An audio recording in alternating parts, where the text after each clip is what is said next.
வணக்கம், நான் உங்கள் தேனி எலக்ட்ரீஷியன். இப்போ நம்ம வந்து ஏசியோட வோல்டேஜ் வந்து மெஷர்மெண்ட் பண்ண போகிறோம் கிளாம்ப் மீட்ரு வச்சு. இது நான் லோக்கலில் வாங்கின கிளாம்ப் மீட்ரு, தேனியில் வாங்கினேன். ஸோ இது வந்து மெட்ரோ டைப்பு. இப்போ இது செக் பண்ணுறதா இருந்தால் இந்த ப்ரோபெல்லாம் மாட்டியிருக்கணும் கிளாம்ப் மீட்டரில், சரிங்களா? வோல்டேஜ் செக் பண்ணும்போது. ஸோ இது ஆஃபில் இருக்குது. இப்போ இது ஆன் பண்ணிக்கிறோம். ஆன் பண்ணிட்டு ஏசி வந்து வைக்கணும். இது வோல்டேஜு, ஏசி டிசி எல்லாமே மெஷர்மெண்ட் பண்ணுற மாதிரி. இப்போ இது டிசியில் இருக்குது, அதை செட் பண்ணணும். ஏசின்னு வச்சுருக்கு பாருங்க, இந்த ஏசி வந்துருச்சா, அது ஆட்டோ ஒன்று வந்துருக்கு பாருங்க, ஆட்டோ மோடு, சரிங்களா? போட்டுட்டு பக்கத்தில் வந்து இது பண்ணிங்க, ப்ரோபு வந்து பாசிட்டிவ் நெகட்டிவ் டெர்மினல் வந்து கொடுத்துங்க, சரிங்களா? அதாவது பேஸ் நியூட்ரல். எப்போவுமே வந்து நியூட்ரல் வந்து லெஃப்ட் சைடில் இருக்கும், ரைட் சைடில் வந்து பேஸ் இருக்கும். இது காமனாக இருக்கக்கூடிய ஒரு யூனிவர்சலோடைய இது மாதிரி.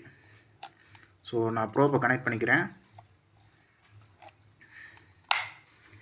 ஸோ வோல்டேஜ் வந்து ஆட்டோமேட்டிக்காக எடுக்குது.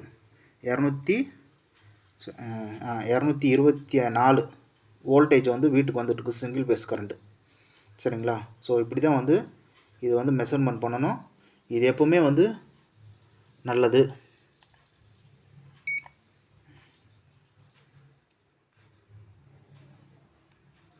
நன்றி, வணக்கம்.